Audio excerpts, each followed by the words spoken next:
Hi everyone, welcome to online classes. We know what is science and what is social. However, what is science? Science is a systematic study of knowledge. ಅಂತಂದ್ರೆ ನಾವು ಯಾವುದೇ ಒಂದು knowledge ನ ಅದೇ ಯಾವುದೇ ಒಂದು ವಿಚಾರ ಯಾವುದೋ ಒಂದು ಕಾನ್ಸೆಪ್ಟ್ ನ ನಾವು ತಿಳ್ಕೊಳ್ಬೇಕಂತಂದ್ರೆ ನಾವು ಹೇಗೆ ತಿಳ್ಕೋಬೇಕು? ಸಿಸ್ಟಮ್ಯಾಟಿಕ್ ಅಂತಂದ್ರೆ ಕ್ರಮಾನುಬದ್ಧವಾಗಿ ಅಂತಂದ್ರೆ ಒಂದಾನೆ ಒಂದು ಲಿಂಕ್ ಕೊಡ್ತಾ ಹೋಗ್ತೇವೆ. ಅದನ್ನೇ ನಾವು ಸೈನ್ಸ್ ಅಂತ ಹೋಗ್ತೀವಿ. ಅಂದ್ರೆ ಈ ಸೈನ್ಸ್ ಅಲ್ಲಿ ಏನೇನಪ್ಪ ಇರ್ತದೆ? ನಾವು ಅಂದ್ರೆ ಹ್ಯೂಮನ್ ಬೀಯಿಂಗ್ಸ್. ಹಾಗೆ ಒಬ್ಬರೇನಾ ಅಲ್ಲ, ನಮ್ ಜೊತೆ ಅನಿಮಲ್ಸ್ ಇದೆ, ನೇಚರ್ ಇದೆ. ನೇಚರ್ ಅಲ್ಲಿ ಏನಿರ್ತವೆ? Trees, mountains and rocks. ಅಂದ್ರೆ ಹಾಗೆ ಇನ್ನ ಲಿವಿಂಗ್ ಆರ್ಗನಿಸಮ್ ಬಂದ್ರೆ ನಾವು ಫಿಶಸ್ ಅಂದ್ರೆ ಫಿಶಸ್ ಇರ್ತೀವಿ, ನಾವು ಇರ್ತೀವಿ, ಹಾಗೆ ಅನಿಮಲ್ಸ್ ಇರ್ತೀವಿ, ಹಾಗೆ ಬರ್ಡ್ಸ್ ಇರ್ತೀವಿ. ಅಂದ್ರೆ ಇವೆಲ್ಲ ಸೇರಿದೆ ನಮ್ಮ ಒಂದು ವರ್ಡ್ ಅಂತಂದ್ರೆ ಬಯೋಲಾಜಿಕಲ್ ವರ್ಡ್ ಆಗಿದೆ. ಹಾಗಾದ್ರೆ ಈ ಬಯೋಲಾಜಿಕಲ್ ವರ್ಡ್ ಅಲ್ಲಿ ನಾವು ಹೇಗಿರಬೇಕು? How to be in our biological society. Society ಅನ್ನೋ ಒಂದು ವರ್ಡ್ ಅಂತಂದ್ರೆ ಸೊಸೈಟಿ ಅಂತಂದ್ರೆ ಏನು? ಸೊಸೈಟಿ ಅಂತಂದ್ರೆ ಏನಿಲ್ಲ, ಸಮಾಜ ಅಂತಂದ್ರೆ ನಾವು ನಮ್ಮ ಸುತ್ತಮುತ್ತ ಇರುವಂತಹ ಒಂದು ಥಿಂಗ್ಸ್, ಅದನ್ನೇ ನಾವು ಸೊಸೈಟಿ ಅಂತ ಕರಿತೀವಿ. ಹಾಗಾದ್ರೆ ಈ ಸೋಷಿಯಲ್ ಸೈನ್ಸ್ ಇವೆರಡನ್ನು ಸೇರಿದೆ ಏನಾಗುವುದು? ಅದರ ಡೆಫಿನೇಷನ್ಸ್ ಏನು? ಹಾಗಂದ್ರೆ ಸೋಷಿಯಲ್ ಸೈನ್ಸ್ ಅಂದ್ರೆ ಏನು ಅಂತ ತಿಳ್ಕೊಳಕ. ಫಸ್ಟ್, ಸೈನ್ಸ್ ಅಂತಂದ್ರೆ ಏನಿಲ್ಲ, ಸಿಸ್ಟಮ್ಯಾಟಿಕ್ ಸ್ಟಡಿ ಆಫ್ ನಾಲೆಡ್ಜ್. ಓಕೆನಾ? ಹಾಗೆ ಈ ಸೋಷಿಯಲ್ ಅಂತಂದ್ರೆ ಏನು? ಈ social means the relating to society or its organisation. ಅಂತಂದ್ರೆ ನಾವು ಯಾವ್ದಾದ್ರು ಒಂದು ಸಮಾಜದ ಬಗ್ಗೆ ರಿಲೇಟ್ ಮಾಡೋದೇ ಈ ಸೋಷಿಯಲ್ ಅಂತ. ಆದ್ರೆ ಸೋಷಿಯಲ್ ಅಂದ್ರೆ ಏನು ಅಂತಂದ್ರೆ ನಾವು ಸಿಸ್ಟಮೆಟಿಕ್ ಸ್ಟಡಿ ಮಾಡಬೇಕು. ಯಾವ್ದ್ರ ಬಗ್ಗೆ? ಈ ಸೊಸೈಟಿ ಬಗ್ಗೆ ಅಂಡ್ ಇಟ್ಸ್ ಆರ್ಗನೈಸೇಷನ್ ಬಗ್ಗೆ. ಅದೇ ನಾವು ಸೋಷಿಯಲ್ ಸೈನ್ಸ್ ಅಂತ ಕರೀತಾ ಹೋಗ್ತೀವಿ. ಹಾಗಾದ್ರೆ ನಾವು ಸೋಷಿಯಲ್ ಗೆ ಡೆಫಿನೇಷನ್ ಕೊಡ್ತಾ ಹೋಗುದಲ್ವಾ? ಹಾಗಾದ್ರೆ ಏನ್ definition? Systematic study of human society, ಹಾಗೆ ಸೋಷಿಯಲ್ ರಿಲೇಶನ್ಶಿಪ್ಸ್. ಓಕೆನಾ? ಹಂಗಂದ್ರೆ ನಾವು ಏನನ್ನ ಕಲಿತಾ ಹೋಗ್ತೀವಿ ಅಂತಂದ್ರೆ scientific study of human society and social relationships. ಅಂತಂದ್ರೆ ಇಲ್ಲೊಂದು ಸೊಸೈಟಿ ಅಂತ ಬಂತು. ಸೊಸೈಟಿ ಅಂತಂದ್ರೆ ಏನಿಲ್ಲ, ಗ್ರೂಪ್ ಆಫ್ ವರ್ಡ್ ಅಂತಂದ್ರೆ ಈ ಒಂದು ಭೂಮಿ ಅರ್ಥ ಒಂದು ವರ್ಡ್ ಅಲ್ಲಿ ಏನಿದೆ? ಹ್ಯೂಮನ್ ಬೀಯಿಂಗ್ಸ್ ಅಂತ ಒಂದು ವರ್ಡ್ ಇದೆ, ಹಾಗೆ ಟ್ರೀಸ್ ಅಂತ ಅಂದ್ರೆ ಫಾರೆಸ್ಟ್ ಅಂತ ಒಂದು ವರ್ಡ್ ಇದೆ, ಹಾಗೆ ಅನಿಮಲ್ಸ್ ಅಂತ ಒಂದು ವರ್ಡ್ ಇದೆ, ಹಾಗೆ ಬರ್ಡ್ಸ್ ಅಂತ ಒಂದು ವರ್ಡ್ ಇದೆ. ಅದರಲ್ಲಿ ನಾವು ಹ್ಯೂಮನ್ ಬೀಯಿಂಗ್ಸ್ ಹ್ಯೂಮನ್ ಬಗ್ಗೆ ಏನು ಅದನ್ನ ಹ್ಯೂಮನ್ ಸೊಸೈಟಿ ಅಂತ ಕರಿತೀವಿ. ಅದರ ಬಗ್ಗೆ ಹಾಗೆ ಸೋಷಿಯಲ್ ರಿಲೇಶನ್ಶಿಪ್, ಈ ಹ್ಯೂಮನ್ ಹೇಗೆ ಸೋಷಿಯಲ್ ನೇಚರ್ ಬಗ್ಗೆ ಹೇಗೆ ರಿಲೇಶನ್ ಅಂದ್ರೆ ಹೇಗೆ ಬಾಂಡ್ ಆಗಿ ಇದಾನೆ ಅನ್ನೋ ತಿಳಿಯೋದೆ ಯಾವ್ದ್ರಿಂದ? ಸೈಂಟಿಫಿಕಲಿ ಅಂದ್ರೆ ಸಿಸ್ಟಮೆಟಿಕ್ ಸ್ಟಡಿ ಆಫ್ ನಾಲೆಡ್ಜ್. ಆ ಸಿಸ್ಟಮೆಟಿಕಲಿ ನಾವು ಹೇಗೆ ಹ್ಯೂಮನ್ ಸೊಸೈಟಿನ ಹಾಗೆ ಸೋಷಿಯಲ್ ರಿಲೇಶನ್ ನ ಕಲ್ಕೊಳ್ಳೋದೇ ಈ ಸೋಷಿಯಲ್ ಸೈನ್ಸ್ ನ ಒಂದು ಉದ್ದೇಶ. ಓಕೆನಾ? ಹಾಗಾದ್ರೆ ಈ ಸೋಷಿಯಲ್ ಸೈನ್ಸ್ ಯಾಕಪ್ಪ ನಮಗೆ ಇಟ್ಟಿದ್ರು ಅಂತ ನೀವು ಕೇಳೋದು. ಯಾಕೆ? ನಾವು ಮೊದಲೇ ಹೇಳ್ದಂಗೆ ಡೆಫಿನೇಷನ್ ಮುಖಾಂತರ ಹ್ಯೂಮನ್ ಸೊಸೈಟಿ ಬಗ್ಗೆ, ಅಂದ್ರೆ ನಾವು ಹೇಗಿದೀವಿ, ನಾವು ಹೇಗಿರಬೇಕು, ಹಾಗೆ ಸೋಷಿಯಲ್ ರಿಲೇಶನ್ಶಿಪ್ ಅಂತಂದ್ರೆ ನಾವು ಹೇಗಿರಬೇಕು ಅಂದ್ರೆ ನೇಚರ್ ಜೊತೆ ನಾವು ಹೇಗಿರಬೇಕು ಅಂತ ನೋಡೋದೇ ಈ ಸೋಷಿಯಲ್ ಸೈನ್ಸ್ ಅಂತ. ಹಾಗಾದ್ರೆ ಈ ಸೋಷಿಯಲ್ ಸೈನ್ಸ್ ನಾವು ಈಗಿರೋದಕ್ಕೆ ಆಗುತ್ತಾ? ಅಲ್ಲ. ನಮ್ಮ ಪಾಸ್ಟ್ ನೋಡ್ಬೇಕು, ಪ್ರೆಸೆಂಟ್ ನೋಡ್ಬೇಕು, ಹಾಗೆ ಫ್ಯೂಚರ್ ನೋಡ್ತಾ ಹೋಗ್ಬೇಕು. ಹಾಗಾದ್ರೆ ಏನು? ಈ ಪಾಸ್ಟ್ ಅಂದ್ರೆ ಏನು, ಪ್ರೆಸೆಂಟ್ ಅಂದ್ರೆ ಏನು, ಫ್ಯೂಚರ್ ಅಂದ್ರೆ ಏನು? ಅಂದ್ರೆ ನಾವು ಪ್ರೆಸೆಂಟ್ ಅಂದ್ರೆ ನಾವು ಈಗ ಲೀಡ್ ಮಾಡ್ತಾ ಇರೋದು ಈ ಜಗತ್ತಲ್ಲಿ ನಾವು ಹೇಗೆ ಲೀಡ್ ಮಾಡ್ತಾ ಇರೋದು ನೋಡೋದೇ ಈ ಪ್ರೆಸೆಂಟ್. ಹಂಗಂದ್ರೆ ನಾವ್ ಹೆಂಗಿದೀವಿ? ನಾವೀಗ ಒಂದು ಕಾನ್ಸ್ಟಿಟ್ಯೂಷನ್ಸ್ ಇದೆ, ಅದರ ಅಂಡರ್ ಅಲ್ಲಿ ನಾವೆಲ್ಲ ಇದ್ವಿ, ನಮ್ಮದೇ ಆದಂತ ಡ್ಯೂಟೀಸ್ ಎಲ್ಲ ಇದೆ, ಹಾಗೆ ನಾವು ಅದರ ಪ್ರಕಾರ ನಾವು ನಡೀತಾ ಇದ್ದೀವಿ. ಓಕೆನಾ? ಹಾಗೆ ನಾವು ಮುಂದಕ್ಕೆ ಹೋದ್ರೆ ನಮ್ಗೆ ಜಾಬ್ ಸಿಗುತ್ತೆ, ಹಾಗೆ ನಾವು ಲೈಫ್ ನ ಲೀಡ್ ಮಾಡಬಹುದು. ಓಕೆನಾ? ಇದು ಪ್ರೆಸೆಂಟ್ ಸಿಚುವೇಶನ್. ಓಕೆನಾ?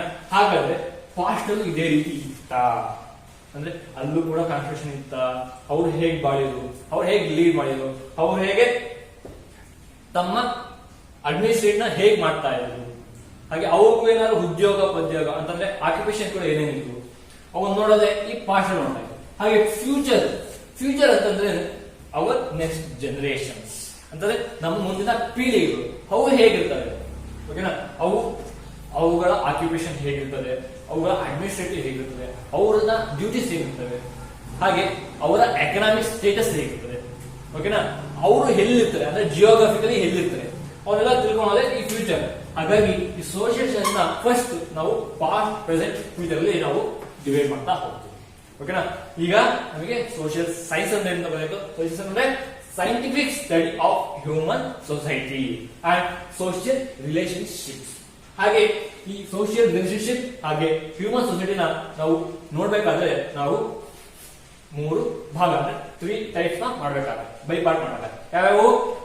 Past, present, future. ಈ ಪಾಸ್ಟ್ ಅಲ್ಲಿ ನಮ್ಮ ಇಂದಿನ ಪೀಳಿಗೆಗಳು ಅಂದ್ರೆ ಜನರೇಷನ್ಸ್ ನಾವು ನೋಡ್ತಾ ಹೋಗ್ಬೇಕು, ಅವ್ರು ಹೇಗಿದ್ರು. ಹಾಗೆ ಪ್ರೆಸೆಂಟ್ ಅಂದ್ರೆ ನಾವು ಈಗ ಹೇಗೆ ಲೀಡ್ ಮಾಡ್ತಾ ಇದ್ದೀವಿ ಇನ್ ದಿ ವರ್ಲ್ಡ್. ಹಾಗೆ ಫ್ಯೂಚರ್ ಅವರ್ ನೆಕ್ಸ್ಟ್, ಅವು ಮುಂದಿನ ಪೀಳಿಗೆಗಳು ಹೇಗೆ ಇರ್ತಾರೆ, ಅವ್ರು ಹೇಗೆ ಲೀಡ್ ಮಾಡ್ತಾರೆ, ಅವ್ರು ಹೇಗೆ ಬಾಂಡಿಂಗ್ ಇರುತ್ತೆ ವಿತ್ ನೇಚರ್ ಅಂತ ನೋಡಿದ್ರೆ ಈ ಸೋಷಿಯಲ್ ಸೈನ್ಸ್. ಈಗ ನಾವು ಮೊದಲು ಪಾಸ್ಟ್ ಬರ್ತಾ ಹೋಗೋಣ. ಈ ಪಾಸ್ಟ್ ಅಲ್ಲಿ ಅಂದ್ರೆ ಜನರೇಷನ್ಸ್, ಅವರ್ ಓಲ್ಡ್ ಜನರೇಷನ್, ಓಕೆನಾ, ಈ ಜನರೇಷನ್ ಬರ್ತ್ ಏನು, ಅವರ ಬರ್ತ್ ಎಲ್ಲಿ, ಹೌ, ವೇರ್, ಇದು ನೋಡೋದು ಫಸ್ಟ್ ಜನರೇಷನ್. ಹಾಗೆ ಅವರ ಅಡ್ಮಿನಿಸ್ಟ್ರೇಷನ್ಸ್, ಅವರು ಹೇಗೆ ಬಾಳಿರು, ಹೌ ದೇ ಲೀಡ್ ಅಂದ್ರೆ how they relationship between the social society, ಓಕೆನಾ. ಹಾಗೆ ಸ್ಟೇಟಸ್ ಅಂತಂದ್ರೆ ಹೌ ದೇ ಲೀಡ್ ಅಂತಂದ್ರೆ ಅವರು ಪೂರ್ ಆಗಿರ್ಬೋದು ಅಥವಾ ರಿಚ್ ಆಗಿರ್ಬೋದು ಅಥವಾ ಅವರ ಆಕ್ಯುಪೇಷನ್ ಕೂಡ ಏನಿರ್ಬೋದು, ಅವರು ಹೇಗೆ ಇದ್ರು ಅಂತಂದ್ರೆ how they present in the past ಅಂತ ನೋಡದೆ ಈ ಜನರೇಷನ್ಸ್ ಅಲ್ಲಿ ಅದು ಕೂಡ ಪಾಸ್ಟ್ ಅಲ್ಲಿ ನೋಡ್ತಾ ಹೋಗ್ತೀವಿ. ಆದ್ರೆ ನಾವು ಪಾಸ್ಟ್ ನ ನಾವು ಕನ್ಸಿಡರ್ ಮಾಡ್ಬೇಕು ಅಂತಂದ್ರೆ ನಮ್ಗೆ ಅದರ ಇತಿಹಾಸ ಅಂದ್ರೆ ಹಿಸ್ಟ್ರಿ ಗೊತ್ತಾಗುತ್ತೆ.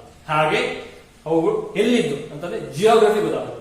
ಹಾಗಾದ್ರೆ ಅವರು ಹೇಗೆ ಅಡ್ಮಿನಿಸ್ಟ್ರೇಟಿವ್ ಮಾಡ್ತಾ ಇದ್ರು ಅಂತಂದ್ರೆ ಸೋಷಿಯಾಲಜಿ ವಿತ್ ಪೊಲಿಟಿಕಲ್ ಸೈನ್ಸ್ ಬೇಕಾಗುತ್ತೆ. ಹಾಗೆ ಅವರ ಸ್ಟೇಟಸ್ ಏನು ಅಂತ ನೋಡಿದಾಗ ಎಕನಾಮಿಕ್ಸ್ ಅಂಡ್ ಬಿಸ್ನೆಸ್ ಸ್ಟಡೀಸ್ ನೋಡ್ತಾ ಹೋಗ್ತೀವಿ. ಹಾಗಾದ್ರೆ ಅವರ ಬುದ್ಧಿ, ಹಾಗಾದ್ರೆ ಅವರ ನಾಲೆಜ್ ಹೇಗಿತ್ತು ಅಂತ ನೋಡಿದ್ರೆ ಸೈಕಾಲಜಿ ಅಂತ ಬರ್ತದೆ. ಈ ಎಲ್ಲಾ ತರದ ಟೈಪ್ಸ್ ನಾವು ಸ್ಟಡಿ ಮಾಡ್ತಾ ಹೋದಾಗ ನಮಗೆ ಪಾಸ್ಟ್ ಗೊತ್ತಾಗುತ್ತೆ, ಪ್ರೆಸೆಂಟ್ ಗೊತ್ತಾಗುತ್ತೆ, ಹಾಗೆ ಫ್ಯೂಚರ್ ಗೊತ್ತಾಗುತ್ತೆ. ಯಾವುದು? ಹ್ಯೂಮನ್ ಸೊಸೈಟಿ ಬಗ್ಗೆ. ಹಾಗಾದ್ರೆ ಈ ಸೋಷಿಯಲ್ ಸೈನ್ಸ್ ಅಲ್ಲಿ ನಾವು ಡಿವೈಡ್ ಮಾಡ್ತಾ ಹೋಗ್ತೀವಿ. ಯಾವ್ಯಾವು? History, geography, political science, sociology, ಹಾಗೆ ಎಕನಾಮಿಕ್ಸ್ ಅಂಡ್ ಬಿಸ್ನೆಸ್ ಸ್ಟಡೀಸ್, ಹಾಗೆ ಸೈಕಾಲಜಿ ಅಂತ ನಾವು ಡಿವೈಡ್ ಮಾಡ್ತಾ ಹೋಗ್ತೀವಿ. ಆ ಡಿವೈಡ್ ಮಾಡಿರೋ ಪಾರ್ಟ್ ಅಲ್ಲಿ ಅವುಗಳ ಡಿಫೈನ್ ಮಾಡ್ತಾ ಹೋಗ್ತೀವಿ. ಈಗ ಸೋಷಿಯಲ್ ಸೈನ್ಸ್ ಅಂದ್ರೆ system, scientific study of human society, ಹಾಗೆ ಸೋಷಿಯಲ್ ರಿಲೇಶನ್ಶಿಪ್ಸ್. ಹಾಗಾದ್ರೆ ಆ ಹ್ಯೂಮನ್ ಸೊಸೈಟಿ ಹೇಗಿತ್ತು ಅನ್ನೋದನ್ನ ತಿಳ್ಕೋಬೇಕು ಅಂತಂದ್ರೆ ನಾವು ಈ ಸೋಷಿಯಲ್ ಸೈನ್ಸ್ ನ ಒಂದು ಪಾರ್ಟ್ ನಾವು ಬೈಫರ್ಗೆಟ್ ಮಾಡ್ತಾ ಹೋಗ್ತೀವಿ. ಯಾವ್ಯಾವ? ಒಂದು ಹಿಸ್ಟರಿ, ಹಾಗೆ ಪೊಲಿಟಿಕಲ್ ಸೈನ್ಸ್, ಹಾಗೆ ಸೋಷಿಯಾಲಜಿ, ಹಾಗೆ ಜಿಯೋಗ್ರಫಿ, ಹಾಗೆ ಎಕನಾಮಿಕ್ಸ್ ಅಂಡ್ ಬಿಸಿನೆಸ್, ಹಾಗೆ ಸೈಕಾಲಜಿ. ಹಾಗಾದ್ರೆ ಇವೆಲ್ಲ ಏನೇನು, ಈಗ ಯಾಕೆ ಡಿವೈಡ್ ಮಾಡಿರಿ ಅಂತ ಕೇಳ್ಬೋದು. ಈ ಹಿಸ್ಟ್ರಿ ಅಂತಂದ್ರೆ ಏನಿಲ್ಲ, ಸ್ಟಡಿ ಆಫ್ ಪಾಸ್ಟ್ ಇವೆಂಟ್ಸ್ ಅಂತಂದ್ರೆ ನಮ್ ಗೊತ್ತಿರೋಕ್ಕಿಂತ ಹಿಂದೆ ಅಂತಂದ್ರೆ ನಾವು ಹುಟ್ಟೋಕ್ಕಿಂತ ಮುಂಚೆ ಏನೇನ್ ನಡೀತು, ಏನ್ ಇವೆಂಟ್ಸ್ ಎಲ್ಲ ನಡೆದ್ವು ಅನ್ನೋ ತಿಳ್ಕೊಳ್ಳೋದೆ ಈ ಹಿಸ್ಟ್ರಿ. ಅಂತಂದ್ರೆ ನಾವು ಬರೋಕ್ಕಿಂತ ಮುಂಚೆ ಏನಿದ್ರು, ನಮ್ಮಪ್ಪ ನಮ್ಮ ತಾತ, ಹಾಗೆ ಅವ್ರು ಬರೋಕ್ಕಿಂತ ಮುಂಚೆ ಒಂದು ಡೈನೆಸ್ಟಿ ಅಂತಂದ್ರೆ ರಾಜ್ಯಗಳು ಬರೆದ್ರು, ಹಾಗೆ ಅವರು ಹೇಗೆ ಆಳ್ವಿಕೆ ಮಾಡಿದ್ರು, ಹಾಗೆ ಅವರು ಹೇಗೆ ಇಂಪ್ಲಿಮೆಂಟ್ ಮಾಡಿದ್ರು, ಹೇಗೆ ಅಂದ್ರೆ ಅಡ್ಮಿನಿಸ್ಟ್ರೇಟಿವ್ ಹೆಂಗಿತ್ತು, ಎಕನಾಮಿಕ್ಸ್ ಹೆಂಗಿತ್ತು, ಹಾಗೆ ಬ್ರಿಟಿಷ್ ರೂಲ್ ಎಲ್ಲ ನಾವು ಕೇಳಿದಿಲ್ವಾ, ಅವ್ರ ರೂಲ್ ಹೆಂಗಿತ್ತು ಅನ್ನೋದನ್ನ ನಾವು ತಿಳ್ಕೊಂತಾ ಹೋಗೋದು. ಅದೇ ಹಿಸ್ಟ್ರಿ. ಹೇಳಬಹುದು ಹಿಸ್ಟ್ರಿಗೆ ಫಾದರ್ ಅಂತಂದ್ರೆ ಫಾದರ್ ಆಫ್ ಹಿಸ್ಟ್ರಿ ಅಂತ ಕರೆಯೋದು ಹೆರೋಡಾಟಸ್. ಅಂತಂದ್ರೆ ಹಿಸ್ಟ್ರಿ ಬಗ್ಗೆ ಮೊದಲಿಗೆ ಕಾನ್ಸೆಪ್ಟ್ ನ, ಹಿಸ್ಟ್ರಿ ಅನ್ನೋ ಕಾನ್ಸೆಪ್ಟ್ ನ ಮೊದಲಿಗೆ ಪ್ರಚಲಿತ ತಂದವರು ಈ ಹೆರೋಡಾಟಸ್. ಸೊ ಅವರ ನೇಮ್ ನ ನಾವು ಫಾದರ್ ಆಫ್ ಹಿಸ್ಟ್ರಿ ಅಂತ ಕರಿತೀವಿ. ಫಾದರ್ ಆಫ್ ಹಿಸ್ಟ್ರಿ ಅಂತಂದ್ರೆ ಹೆರೋಡಾಟಸ್, ಓಕೆನಾ. ದೆನ್ ಪೊಲಿಟಿಕಲ್ ಸೈನ್ಸ್ ಬಂದ್ರೆ, ಈ ಪೊಲಿಟಿಕಲ್ ಸೈನ್ಸ್ ಅಂತಂದ್ರೆ ಏನು? ಈ ಮೊದಲೇ ಮತ್ತೆ ಸೈನ್ಸ್ ಬೇರೆ ಇದೆ. ಈ ಪೊಲಿಟಿಕಲ್ ಅಂತಂದ್ರೆ ಏನಿಲ್ಲ, theory and practice of government and policies. ಅಂದ್ರೆ ಪೊಲಿಟಿಕಲ್ಸ್ ಅಂತಂದ್ರೆ ನಾವು ಹೇಗೆ ಡ್ಯೂಟೀಸ್ ಅಲ್ಲಿ, ನಮ್ಮ ಡ್ಯೂಟೀಸ್ ಏನು, ನಮ್ಮ ಕರ್ತವ್ಯಗಳು ಏನು, ಹಾಗೆ ನಮ್ಮ ಹಕ್ಕು ಅಂದ್ರೆ ನಮ್ಮ ರೈಟ್ಸ್ ಏನು, ಅಂದ್ರೆ ಲಾ ಮತ್ತೆ ಲೆಜಿಸ್ಲೇಟಿವ್ ಬಗ್ಗೆ ನಮಗೆ ತಿಳಿಸ್ಕೊಡೋದೇ ಈ ಪೊಲಿಟಿಕಲ್ ಸೈನ್ಸ್, ಓಕೆನಾ. ಹಾಗಾದ್ರೆ ಈ ಪೊಲಿಟಿಕಲ್ ಸೈನ್ಸ್ ಅನ್ನ ಮೊದಲಿಗೆ ಪ್ರಚಲಿತ ತಂದವರು ಅರಿಸ್ಟಾಟಲ್. ನಮಗೆಲ್ಲ ಗೊತ್ತು, Aristotle is father of science ಅಂತೂ ಕರಿತೀವಿ. ಹಾಗೆ ಇಲ್ಲಿ ಅರಿಸ್ಟಾಟಲ್ ಕೂಡ ಇಲ್ಲಿ ಫಾದರ್ ಆಫ್ ಪೊಲಿಟಿಕಲ್ ಸೈನ್ಸ್. ಓಕೆನಾ? ಇಲ್ಲಿ ನಾವು ಪೊಲಿಟಿಕಲ್ ಸೈನ್ಸ್ ಅಲ್ಲಿ ಏನ್ ಕರಿತೀವಿ? Law and legislative of our constitution ಅದೆಲ್ಲ ನಾವು ಪೊಲಿಟಿಕಲ್ ಸೈನ್ಸ್ ಅಲ್ಲಿ ಕರಿತಾ ಹೋಗ್ತೀವಿ. ನೆಕ್ಸ್ಟ್ ಇನ್ನ ಸೋಶಿಯಾಲಜಿ.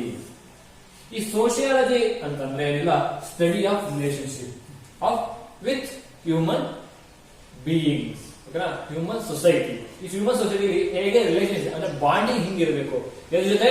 ನೇಚರ್ ಜೊತೆ, ಹಾಗೆ ಸೊಸೈಟಿ ಜೊತೆ, ಹಾಗೆ ಬೇರೆ ಬೇರೆ ಸೊಸೈಟಿ ಜೊತೆ, ಹಾಗೆ ಬೇರೆ ಬೇರೆ ಸೋಷಿಯಲ್ ಜೊತೆ ನಾವು ರಿಲೇಶನ್ಶಿಪ್ ಹೇಗಿರ್ಬೇಕು ಅನ್ನೋ ಸ್ಟಡಿ ಮಾಡೋದೇ ಈ ಸೋಶಿಯಾಲಜಿ.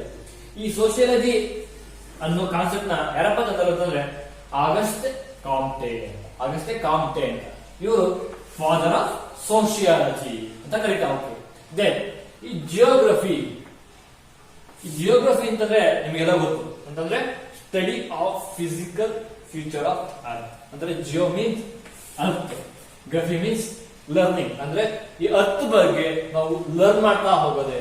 ಅರ್ತ್ ಅಲ್ಲಿ ಏನಿರುತ್ತೆ? ಫಿಸಿಕಲ್ ಫ್ಯೂಚರ್ ಅಂತಂದ್ರೆ ಅದು ಮೌಂಟೇನ್ಸ್ ಇರುತ್ತೆ, ಹೇಗೆ ರಿವರ್ಸ್ ಎಲ್ಲ ಇರ್ತದೆ, ಹಾಗೆ ಅದು ಹೇಗೆ ಮಾಡ್ಯುಲೇಷನ್ಸ್ ಆಗಿದೆ, ಅರ್ತ್ ಮೇಲೆ ಹೇಗೆ ಮಾಡ್ಯುಲೇಷನ್ಸ್ ಆಗಿದೆ, ಸಾಯಿಲ್ ಬಗ್ಗೆ, ಹಾಗೆ ಆ ನೇಚರ್ ಬಗ್ಗೆ, ಸೀಸನ್ಸ್ ಬಗ್ಗೆ. ಹಾಗಾದ್ರೆ ಸೀಸನ್ ಅಂದ್ರೆ ರೈನಿ ಸೀಸನ್, ವಿಂಟರ್ ಸೀಸನ್, ಹಾಗೆ ಸಮ್ಮರ್ ಸೀಸನ್. ಹೀಗೆ ಈ ಜಿಯೋಗ್ರಫಿನಲ್ಲಿ ಏನೇನು ಚೇಂಜಸ್ ಆಗ್ತವೆ ಅಂದ್ರೆ ಫಿಸಿಕಲಿ ಚೇಂಜಸ್ ಆಗ್ತವೆ ಈ ಅರ್ತ್ ಅಲ್ಲಿ, ಅದನ್ನ ಸ್ಟಡಿ ಮಾಡಿದೆ ಈ ಜಿಯೋಗ್ರಫಿ. ಅಂದ್ರೆ study of physical features of earth. ಓಕೆನಾ? ನೆಕ್ಸ್ಟ್ ಎಕನಾಮಿಕ್ಸ್ ಅಂಡ್ ಬಿಸ್ನೆಸ್ ಅಂತ ಬರುತ್ತೆ. ಈ ಎಕನಾಮಿಕ್ಸ್ ಅಂಡ್ ಬಿಸ್ನೆಸ್ ಅಂತಂದ್ರೆ production, consumption, transfer of wealth. ಅಂದ್ರೆ ನಾವೊಂದು ಬೆಳೆನ ಬೆಳಿತೀವಿ ಅಂದ್ರೆ ಒಂದು ಕ್ರಾಪ್ ನ ಬೆಳಿತೀವಿ.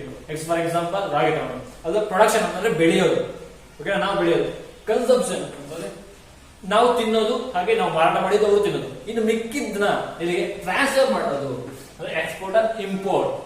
ಏನು? ವೆಲ್ತ್. ವೆಲ್ತ್ ಅಂತ ಇಲ್ಲಿ ನಮ್ಮ ಒಂದು ಫಾರ್ ಎಕ್ಸಾಂಪಲ್ ಕ್ರಾಪ್ ತಗೊಳ್ತೀವಿ, ಅದಕ್ಕೇನು ದುಡ್ಡು ಮೇಲೆ ತಾನೆ, ಅಂದ್ರೆ ಮನಿ ಮೇಲೆ ತಾನೆ, ಅಂದ್ರೆ ವೆಲ್ತ್ ಮೇಲೆ. ಹಾಗೆ ಇನ್ನೊಂದು ತಗೊಳ್ಳೋಣ ಅಂದ್ರೆ ಎಲೆಕ್ಟ್ರಾನಿಕ್ ಗ್ಯಾಜೆಟ್ಸ್ ಅಂತ ತಗೊಳ್ಳೋಣ, ಅವು ಪ್ರೊಡಕ್ಷನ್ ಮಾಡ್ತೀವಿ, ಕನ್ಸಂಪ್ಷನ್ ನಾವು ಯೂಸ್ ಮಾಡ್ತೀವಿ, ಟ್ರಾನ್ಸ್ಫರ್ ಅಂದ್ರೆ ಬೇರೆ ದೇಶಕ್ಕೂ ನಾವು ಟ್ರಾನ್ಸ್ಫರ್ ಮಾಡ್ತೀವಿ. ಅದೆಲ್ಲ ಏನು ಇಲ್ಲ ಅಂದ್ರೆ ಮನಿ ಇಲ್ಲ. ಮನಿ ಅಂದ್ರೆ ವೆಲ್ತ್. ಈ ಎಕನಾಮಿಕ್ಸ್ ಅಲ್ಲಿ ನಾವು ಪ್ರೊಡಕ್ಷನ್ ಕರಿತೀವಿ, ಕನ್ಸಂಪ್ಷನ್ ಕರಿತೀವಿ, ಹಾಗೆ ಟ್ರಾನ್ಸ್ಫರ್ ಆಫ್ ವೆಲ್ತ್ ಅನ್ನ ಕರಿತಾ ಹೋಗ್ತೀವಿ. ಓಕೆನಾ? ಇನ್ನು ನೆಕ್ಸ್ಟ್ ಸೈಕಾಲಜಿ. ಹಾಗೆ ಈ ಎಕನಾಮಿಕ್ಸ್ ಅಂಡ್ ಬಿಸ್ನೆಸ್ಗೆ ಫಾದರ್ ಏನಪ್ಪ ಅಂದ್ರೆ ಈ ಎರಡು ತಂದವರು ಯಾರು ಅಂತಂದ್ರೆ ಆಡಮ್ ಸ್ಮಿತ್ ಅಂತ ಕರೀತಾರೆ. ಹಾಗೆ ಆಡಮ್ ಸ್ಮಿತ್ ಅಂತ ಕರೀತಾ ಹೋಗ್ತೀವಿ. ಇನ್ನು ಸೈಕಾಲಜಿ ಬಂದ್ರೆ, ಸೈಕಾಲಜಿ ಅಂದ್ರೆ study of mind and behaviour. ನಮ್ಮ ಮೈಂಡ್ ಅಂದ್ರೆ ನಮ್ಮ ಮಾನಸಿಕ ಸ್ಥಿತಿ ಹೇಗಿದೆ, ನಮ್ಮ ಚಾರಿಟರ್, ನಮ್ಮ ಬಿಹೇವಿಯರ್ ಹೇಗಿದೆ ಅಂತ ಸ್ಟಡಿ ಮಾಡಿದ್ರೆ ಈ ಸೈಕಾಲಜಿ. ಇದರ ಫಾದರ್ ಅಂದ್ರೆ ಈ ಸೈಕಾಲಜಿ ಟರ್ಮ್ ತಂದವರು ಯಾರು ಅಂತಂದ್ರೆ ವಿಲ್ ಹೆಲ್ಪ್ ವುಂಟ್ ಅಂತ. ಓಕೆನಾ? ಇವರು ಸೈಕಾಲಜಿಯನ್ನ ಟರ್ಮ್ ನ ತಂದು ನಮಗೆ ಇಂಟ್ರೊಡ್ಯೂಸ್ ಮಾಡಿದ್ದಾರೆ. ಏನು? Study of mind and behaviour ಅಂತಂದ್ರೆ ನಾವೊಂದು ಹ್ಯೂಮನ್ ಸೊಸೈಟಿನ ನಾವು ತಿಳ್ಕೊಳ್ಬೇಕಂದ್ರೆ, ಸೈಂಟಿಫಿಕ್ ತಿಳ್ಕೊಬೇಕಾದ್ರೆ ನಮಗೆ ಅದರ ಹಿಸ್ಟ್ರಿ ಗೊತ್ತಿರಬೇಕು, ಅದರ ಪೊಲಿಟಿಕಲ್ ಸೈನ್ಸ್ ಅಂತಂದ್ರೆ ಅದರ ಥಿಯರಿ ಅಂಡ್ ಪ್ರಾಕ್ಟೀಸಸ್ ಗೊತ್ತಿರಬೇಕು, ಅದು ಹೇಗೆ ಲೆಜಿಸ್ಲೇಷನ್ ಅಂದ್ರೆ ಲಾಸ್, ಅವು ಹೇಗೆ ಕರ್ತವ್ಯ ಅಂದ್ರೆ ಡ್ಯೂಟೀಸ್ ಮಾಡಬೇಕು, ಅವು ಹೇಗಿರಬೇಕು ಅನ್ನೋದು ಪೊಲಿಟಿಕಲ್ ಸೈನ್ಸ್. ಹಾಗೆ ಬಾಂಡಿಂಗ್ ಬಗ್ಗೆ ಸೋಷಿಯಾಲಜಿ ಬೇಕು. ಹಾಗೆ ಅವನು ಎಲ್ಲಿ ಜೀವಿಸ್ತಾ ಇದ್ದಾನೆ, ವೇರ್ ಹಿ ಲಿವ್ಸ್, ಅದರ ಫಿಸಿಕಲ್ ಫ್ಯೂಚರ್ಸ್ ಅಂತಂದ್ರೆ ಜಿಯೋಗ್ರಫಿ ತಗೊಂತೀವಿ. ಹಾಗೆ ಅವು ಅವನ ಸ್ಟೇಟಸ್ ಏನು ಅಂತಂದ್ರೆ ಅವನ ಪ್ರೊಡಕ್ಷನ್ ಏನು, ಕನ್ಸಂಪ್ಷನ್ ಏನು, ಟ್ರಾನ್ಸ್ಫರ್ ಏನು, ಅವನ ವೆಲ್ತ್ ಏನು ನೋಡೋಕೆ ಎಕನಾಮಿಕ್ಸ್ ಬಿಸ್ನೆಸ್ ಅಂತ ನೋಡ್ದಾಗ್ತೀವಿ.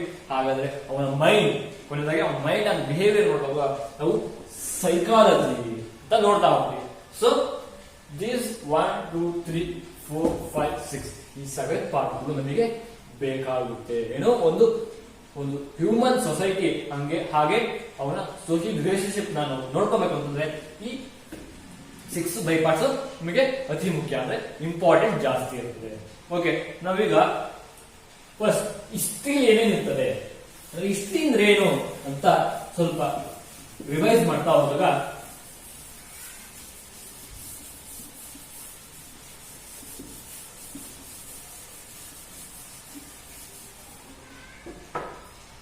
ನಮಗೆ ಗೊತ್ತು. ಹಿಸ್ಟ್ರಿ ಅಂತಂದ್ರೆ ಸ್ಟಡಿ ಆಫ್ ಪಾಸ್ಟ್ ಇವೆಂಟ್ಸ್. ಅಂದ್ರೆ ಪಾಸ್ಟ್ ಇವೆಂಟ್ಸ್ ಅಂತಂದ್ರೆ ಓಕೆ 1947 ಏನಾಯ್ತು, ನಮಗೆ ಸ್ವತಂತ್ರ ಸಿಕ್ತು ಅಂತಂದ್ರೆ India independence by British rule ಅಂತಂದ್ರೆ ಅದು ಒಂದು ಈವೆಂಟ್. ಅಂದ್ರೆ 1947 ಆಗಿರೋ ಒಂದು ಈವೆಂಟ್ ಅದರ ಬಗ್ಗೆ ನಾವು ಅದರ ಬಗ್ಗೆ ನಾವು ತಿಳ್ಕೊಂತಾ ಹೋಗೋದು, ಲರ್ನ್ ಮಾಡ್ತಾ ಹೋಗೋದೆ ಸ್ಟಡಿ. ಅಂದ್ರೆ ಸ್ಟಡಿ ಆಫ್ ಪಾಸ್ಟ್ ಈವೆಂಟ್ಸ್. ಅಂದ್ರೆ ಪಾಸ್ಟ್ ಅಂದ್ರೆ ನಮ್ಗಿಂತ ಹಿಂದೆ ತಾನೇ ಇದು 1947 ಅಂದ್ರೆ ಇನ್ನು ಅದನ್ನ ನಾವು ಸ್ಟಡಿ ಮಾಡ್ತಾ ಹೋದ್ರೆ ಇಷ್ಟು.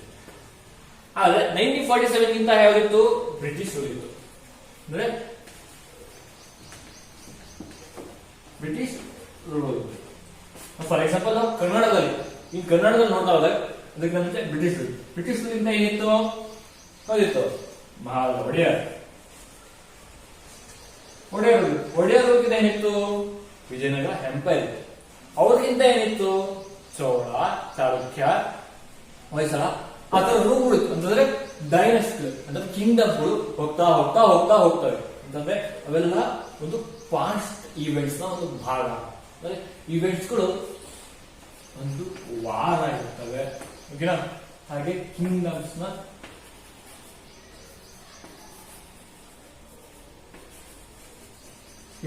ಬರ್ತ್ ಅಂಡ್ ಕೊಲ್ಯಾಪ್ಸ್ ಅವು ಕೂಡ ಆಗಿರ್ತವೆ.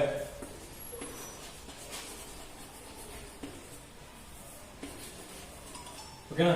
ಹಾಗೆ ಅದರಲ್ಲಿದ್ದಂತಹ ಒಂದೊಂದು ನಾವು ಈಗ ಶಕೆ ವರ್ಷ ಹಾಗೆ ನಾವೆಲ್ಲ ಈಗೆಲ್ಲ ಕರಿತೀವಲ್ಲ ಆ ತರ ಒಂದೊಂದು ಇನ್ಸಿಡೆಂಟ್ಗಳನ್ನ ನಾವು ಸ್ಟಡಿ ಮಾಡ್ತಾ ಹೋಗೋದೆ ಇಲ್ಲಿ ಹಿಸ್ಟ್ರಿನಲ್ಲಿ ಬರ್ತಾ ಹೋಗ್ತದೆ. ಓಕೆನಾ?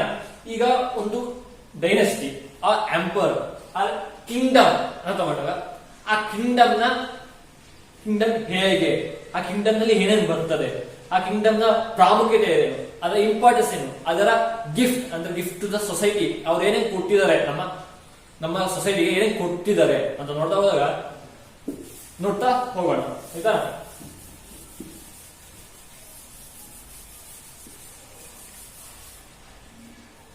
ನಾವು ನಾವು ಹಲವಾರು ದೇವಸ್ಥಾನ ಟೆಂಪಲ್ಸ್ ನೋಡ್ತಾ ಹೋಗ್ತೀವಿ. ಅಂದ್ರೆ ಹಳೆ ಕಾಲದವು ಓಲ್ಡ್ ಟೆಂಪಲ್ಸ್ ನೋಡ್ತಾ ಇದ್ದೀವಿ. ಅವರೆಲ್ಲ ಅವನ್ನೆಲ್ಲ ಯಾಕೆ ಕಟ್ಸಿರು, ಹೇಗ್ ಕಟ್ಟಿರು, ಆ ಕಟ್ಟಕ್ಕೆ ಅವರ ವೆಲ್ತ್ ಅಂದ್ರೆ ಎಕನಾಮಿಕ್ ಹೆಂಗಿತ್ತು, ಹಾಗೇನಾ? ಅವೆಲ್ಲ ನೋಡಕ್ ಹೋದೆ ಒಂದು ಹಿಸ್ಟ್ರಿನಲ್ಲಿ ಅದು ಕೂಡ ಒಂದು ಕಿಂಗ್ಡಮ್ ನ ಹಿಸ್ಟ್ರಿನ ನಾವು ನೋಡ್ತಾ ಹೋಗೋದು. ಅಂತಂದ್ರೆ ಫಸ್ಟ್ ಅದರ ಒಂದು ಕಿಂಗ್ಡಮ್ ಅಂತ ತಗೊಂಡಾಗ ಅಥವಾ ಎಂಪರ್ ಅಂತ ತಗೊಂಡಾಗ ಅಥವಾ ಡೈನೆಸ್ಟಿ ಅಂತ ತಗೊಂಡಾಗ ಕಿಂಗ್ಡಮ್, ಓಕೆನಾ? ಒಂದು ಕಿಂಗ್ಡಮ್ ಅಂತ ಬಂದಾಗ ಫಸ್ಟ್ ಏನ್ ಬರ್ತದೆ?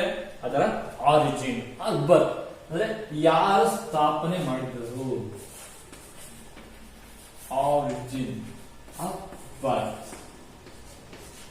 ಓಕೆನಾ? ಇದನ್ನು ನಾವು ಫಸ್ಟ್ ತಿಳ್ಕೊತಾ ಹೋಗ್ತೀವಿ. ಓಕೆನಾ? Next first teacher. ಈ ಒಂದು ಕಿಂಗ್ಡಮ್ ನ ಕಟ್ಟೋದಕ್ಕೆ ಒಬ್ಬೊಬ್ರು ಟೀಚರ್ ಅಂದ್ರೆ ಧರ್ಮ ಗುರುಗಳು ಅಥವಾ ಗುರುಗಳು ಅಂತ ಒಬ್ಬರು ಇರ್ತಾರೆ. ಅಂತಂದ್ರೆ ಅವರ ಶಸ್ತ್ರಾಭ್ಯಾಸ ಹಾಗೆ ರಾಜಕೀಯ ಅಂದ್ರೆ ಪೊಲಿಟಿಕಲ್ಸ್ ಅಲ್ಲಿ ಅವರೆಲ್ಲ ಟೀಚರ್ ಅವ್ರಿಗೆ ಸಲಹೆಯನ್ನ ಕೊಡ್ತಾ ಇರ್ತಾರೆ. ಆ ಟೀಚರ್ ಯಾರು? ನೆಕ್ಸ್ಟ್ ಕಿಂಗ್ಸ್ ಹೂ ರೂಲ್.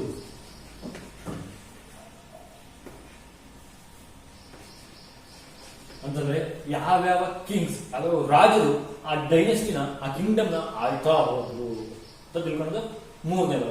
ನೆಕ್ಸ್ಟ್ ಇನ್ನೊಂದು ಅಡ್ಮಿನಿಸ್ಟ್ರೇಷನ್.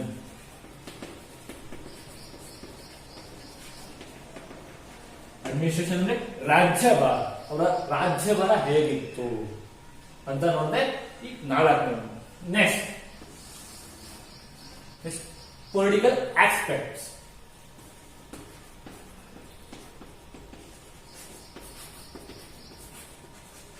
ಈ ಪೊಲಿಟಿಕಲ್ ಆಸ್ಪೆಕ್ಟ್ ಅಂತಂದ್ರೆ ಆ ಲಾ ಮತ್ತೆ ಲೆಜಿಸ್ಲೇಟಿವ್ ಅಂತಂದ್ರೆ ಅಲ್ಲಿ ಏನೇನ್ ಇತ್ತು, ಏನೇನ್ ಕಟ್ಟುಪಾಡುಗಳು ಇತ್ತು ಅಂತ ನೋಡೋದೆ ಈ ಪೊಲಿಟಿಕಲ್ ಆಸ್ಪೆಕ್ಟ್ ಅಲ್ಲಿ ನಾವು ನೋಡ್ತಾ ಹೋಗ್ತೀವಿ.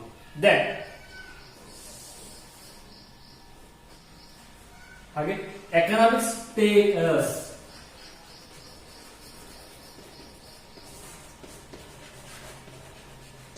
ಎಕನಾಮಿಕ್ ಸ್ಟೇಟಸ್ ಅಂತಂದ್ರೆ ಅಲ್ಲಿ ಹೇಗೆ ಪ್ರೊಡಕ್ಷನ್ ಇತ್ತು, ಹೇಗೆ ಕನ್ಸಂಪ್ಷನ್ ಇತ್ತು, ಹೇಗೆ ಟ್ರಾನ್ಸ್ಫರ್ ಇತ್ತು ಅನ್ನೋದನ್ನ ನಾವು ನೋಡ್ತಾ ಹೋಗ್ತೀವಿ. ಹಾಗೆ ಅಷ್ಟೆಲ್ಲ ದೊಡ್ಡ ದೊಡ್ಡ ದೇವಸ್ಥಾನಗಳು, ಅಷ್ಟೊಂದು ದೊಡ್ಡ ದೊಡ್ಡ ಪ್ಯಾಲೇಸ್ ಗಳನ್ನ ಕಟ್ಟಬೇಕು ಅಂತಂದ್ರೆ ಅವ್ರ ಹತ್ರ ಎಷ್ಟು ವೆಲ್ತ್ ಇತ್ತು ಅನ್ನೋದು ನಮಗೆ ಈ ಎಕನಾಮಿಕ್ ಸ್ಟೇಟಸ್ ನಲ್ಲಿ ಗೊತ್ತಾಗ್ತಾ ಹೋಗುತ್ತೆ.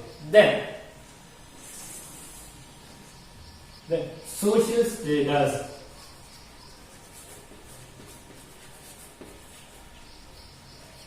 ಸೋಷಿಯಲ್ ಸ್ಟೇಟಸ್ ಅಂದ್ರೆ ರಿಲೇಶನ್ಶಿಪ್ ವಿತ್ ಹ್ಯೂಮನ್ ಬೀಯಿಂಗ್ಸ್, ಅಂದ್ರೆ ಆ ರಾಜರುಗಳು ಆ ಕಿಂಗ್ಡಮ್ಸ್ ನಲ್ಲಿ ಹೇಗೆ ಜನಜೀವನ ಹೇಗಿತ್ತು, ಅವ್ರನ್ನ ಚೆನ್ನಾಗಿ ನೋಡ್ಕೊಂತಾ ಇದ್ರ ಅಥವಾ ಚೆನ್ನಾಗಿ ನೋಡ್ಕೊಂತಾ ಇರ್ಲಿಲ್ವಾ, ಅವ್ರ ಆಡಳಿತದಲ್ಲಿ ಏನಾದ್ರು ಲೋಪದೋಷ ಇದ್ದು ಈ ಜನರಿಗೆ ತೊಂದರೆ ಏನಾದ್ರು ಆಗ್ತಾ ಇತ್ತ ಅನ್ನೋ ನೋಡಿದೆ ಈ ಸೋಷಿಯಲ್ ಸ್ಟೇಟಸ್ ನಲ್ಲಿ. ಓಕೆನಾ?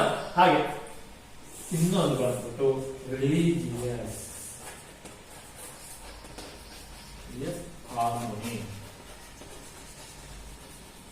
ಈ ರಿಲಿಜಿಯಸ್ ಹಾರ್ಮೋನಿ ಯಾಕಪ್ಪ ಹೇಗಿದ್ದಾರೆ ಅಂತಂದ್ರೆ, ಆಗಿನ ಈಗ ನಮ್ ಜೊತೆ ಹಿಂದೂ ಇದೀವಿ, ಮುಸಲ್ಮಾನ್ ಇದೀವಿ, ಕ್ರೈಸ್ತ ಇದೆ, ಜೈನ್ ಇದೆ, ಬುದ್ಧಿಸ್ಟ್, ಹಾಗೆ ಹಲವಾರು ರಿಲಿಜಿಯಸ್ ಪೀಪಲ್ಸ್ ಆರ್ ದೇರ್. ಹಾಗೆ ಕೂಡ ಹಿಂದಿನ ಕಾಲದಲ್ಲೂ ಹಿಂದಿನ ಕಾಲದಲ್ಲೂ ಕೂಡ ಆ ಬೇರೆ ಬೇರೆ ರಿಲಿಜಿಯಸ್ ಪೀಪಲ್ಸ್ ಇದ್ರು. ಅವರು ಹೇಗೆ ಜೀವನ ನಡೆಸ್ತಾ ಇದ್ರು ಅಂತಂದ್ರೆ, ಅಲ್ಲಿ ಒಂದು ಧರ್ಮದ ಕಿಂಗ್ಡಮ್ ಇದ್ರೆ ಬೇರೆ ಧರ್ಮದ ಅಂದ್ರೆ ಬೇರೆ ರಿಲಿಜಿಯಸ್ ಪೀಪಲ್ಸ್ ತೊಂದರೆ ಮಾಡ್ತಾ ಇದ್ದ, ಇಲ್ಲ ಅವ್ರಿಗೂ ಸ್ಥಾನಮಾನ ಕೊಡ್ತಾ ಇದ್ರ, ಅವ್ರ ಸ್ಟೇಟಸ್ ಹೇಗಿತ್ತು ಅಂತ ನೋಡಿದೆ religious harmony. Then lastly chronological periods.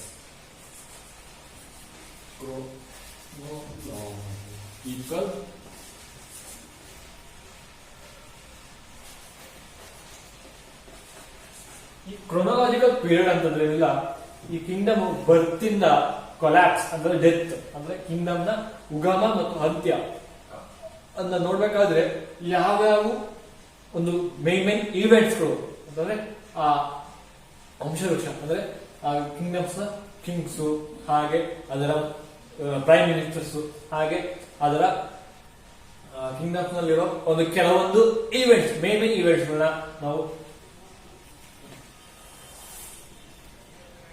Main events ನಾವು ಒಂದು ಕೊಲೈಡ್ ಮಾಡಿ ಬರಿತೀವಲ್ಲ, ಅದು chronological period of the Kingdom ಅಂತ ಹೋಗುತ್ತೆ. ಹಾಗೆ ಇವೆಲ್ಲ ಆಗ್ಬಿಟ್ರೆ ಒಂದು ಕಿಂಗ್ಡಮ್ ನ ಡಿಫೈನ್ ಮಾಡಕ್ಕಾಗುತ್ತಾ? ಇಲ್ಲ.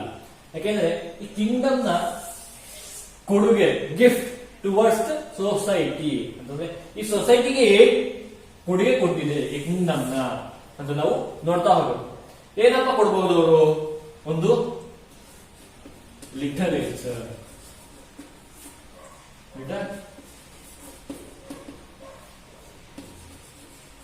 ಒಂದು ಲಿಟರೇಚರ್ ಅಂದ್ರೆ ಸಾಹಿತ್ಯ, ಅಂದ್ರೆ ಅಲ್ಲ ಆದಂತಹ ಬರವಣಿಗೆಗಳು, ರೈಟಿಂಗ್ಸ್, ಅವೆಲ್ಲ ನಾವು ಲಿಟರೇಚರ್ ಅಲ್ಲಿ ನಾವು ನೋಡ್ತಾ ಹೋಗ್ತೀವಿ. ಓಕೆನಾ?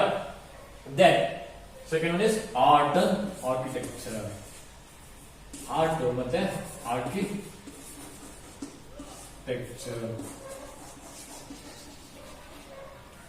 ಆರ್ಟ್ ಅಂದ್ರೆ ಶಿಲ್ಪಕಲೆ, ಅಂದ್ರೆ ಆರ್ಕಿಟೆಕ್ಚರ್ ಅಂತಂದ್ರೆ ಆರ್ಟ್ ಅಂತಂದ್ರೆ ಚಿತ್ರಕಲೆ, ಆರ್ಕಿಟೆಕ್ಚರ್ ಅಂದ್ರೆ ಶಿಲ್ಪಕಲೆ. ಈ ಆರ್ಟ್ ಮತ್ತೆ ಆರ್ಟ್ ಹೆಂಗಿತ್ತು ಅಂದ್ರೆ ನಮ್ನೆಲ್ಲ ನೋಡ್ತಾ ಇದೀವಿ, ದೊಡ್ಡ ದೊಡ್ಡ ದೇವಸ್ಥಾನಗಳು ಮತ್ತೆ ಅಷ್ಟು ಡಿಸೈನ್ ಆಗಿ ಕಟ್ಟಿದಾರಲ್ಲ, ಅವ್ರ ತರ ಹೇಗಿತ್ತು, ಆರ್ಕಿಟೆಕ್ಚರ್ ಮತ್ತೆ ಆರ್ಟ್ ಹೇಗಿತ್ತು ಅಂತ ನೋಡೋದೆ ಈ ಆರ್ಟ್ ಮತ್ತೆ ಆರ್ಕಿಟೆಕ್ಚರ್. ಇವೆಲ್ಲ ನಮ್ಗೆ ಕೊಡುಗೆ ಅಂತಾನೆ. ಅಂತಂದ್ರೆ ಈ ಲಿಟರೇಚರ್ ಇಂದ ಅವ್ರು ಹೇಗಿದ್ರು ಅಂತ ನಾವು ತಿಳ್ಕೊಳ್ಬಹುದು, ಮತ್ತೆ ಅಲ್ಲಿ ಹೇಗೆ ಇತ್ತು ಅಂತಂದ್ರೆ ಒಂದು ಸಾಹಿತ್ಯ, ಒಂದು ಲ್ಯಾಂಗ್ವೇಜ್ ಹೇಗೆ ರೂಪಾಂತರಗೊಂಡು, ಅಂದ್ರೆ ಮೊದಲು ನಮ್ಗೆ ಹಳಗನ್ನಡ ಇತ್ತು, ಆಮೇಲೆ ನಡುಗನ್ನಡ ಬಂತು, ಈಗ ಹೊಸ ಕನ್ನಡ. ಹಾಗೆ ಆ ಲಿಟರೇಚರ್ ನ ಒಂದು ಪ್ರಾಸೆಸ್ ಜನರೇಷನ್ ನಮಗೆ ಗೊತ್ತಾಗುತ್ತೆ. ಹಾಗೆ ಆರ್ಟ್ ಮತ್ತೆ ಆರ್ಕಿಟೆಕ್ಚರ್ ಅಲ್ಲಿ ಹೇಗೆ ಚಿತ್ರ ಇತ್ತು, ಆ ಚಿತ್ರ ಅವು ಬಿಡಿಸೋರು ಯಾರು, ಆರ್ಕಿಟೆಕ್ಚರ್ ಅವಾಗ ಸೌಂದರ್ಯವನ್ನ ನಾವು ಈಗಲೂ ಸಹಿತಾ ಇದ್ದೀವಿ. ಅಂತಂದ್ರೆ ಆರ್ಟ್ ಮತ್ತೆ ಆರ್ಕಿಟೆಕ್ಚರ್ ಹೇಗಿತ್ತು ಅನ್ನೋ ನೋಡೋದೆ ಈ ಲಿಟರೇಚರ್, ಆರ್ಟ್, ಆರ್ಕಿಟೆಕ್ಚರ್. ಇವೆಲ್ಲ ಈ ಕಿಂಗ್ಡಮ್ ನ ಒಂದು ಗಿಫ್ಟ್ ಟುವರ್ಡ್ಸ್ ದ ಸೋಷಿಯಲ್. ಇವೆಲ್ಲ ನೋಡೋದೆ ಈ ಒಂದು ಹಿಸ್ಟ್ರಿನಲ್ಲಿ. ಒಂದು ಯಾವ್ದಾದ್ರು ಒಂದು ಕಿಂಗ್ಡಮ್ ತಗೊಂಡಾಗ ಅದರ ಬರ್ತ್ ನೋಡ್ತೀವಿ, ಕಾಲೇಜ್ ನೋಡ್ತೀವಿ, ಅದರ ಫೌಂಡರ್ಗೆ ಟೀಚರ್ ಯಾರು ಇರ್ತಾರೆ, ಹಾಗೆ ಕಿಂಗ್ಸ್ ರೂಲ್ ನೋಡ್ತಾ ಹೋಗ್ತೀವಿ, ಅಡ್ಮಿನಿಸ್ಟ್ರೇಷನ್ ನೋಡ್ತಾ ಹೋಗ್ತೀವಿ, ಪೊಲಿಟಿಕಲ್ ಆಸ್ಪೆಕ್ಟ್ ನೋಡ್ತಾ ಹೋಗ್ತೀವಿ, ಎಕನಾಮಿಕ್ ಸ್ಟೇಟಸ್, ಹಾಗೆ ಸೋಷಿಯಲ್ ಸ್ಟೇಟಸ್, ಹಾಗೆ ರಿಲಿಜಿಯಸ್ ಹಾರ್ಮೋನಿ ನೋಡ್ತಾ ಹೋಗ್ತೀವಿ, ಕ್ರೊನಾಲಜಿಕಲ್ ಪೀರಿಯಡ್ಸ್ ನೋಡ್ತಾ ಹೋಗ್ತೀವಿ. ಹಾಗೆ ಈ ಒಂದು ಕಿಂಗ್ಡಮ್, ಯಾವುದೋ ಒಂದು ಕಿಂಗ್ಡಮ್ ಏನೇನ್ ಕೊಡ್ತು, ಏನೇನ್ ಗಿಫ್ಟ್ ಕೊಟ್ಟು ಅವರಿಗೆ, ನಮಗೆ ಲಿಟರೇಚರ್ ಕೊಡ್ತು, ಆರ್ಟ್ ಕೊಡ್ತು, ಆರ್ಕಿಟೆಕ್ಚರ್ ಕೊಡ್ತು.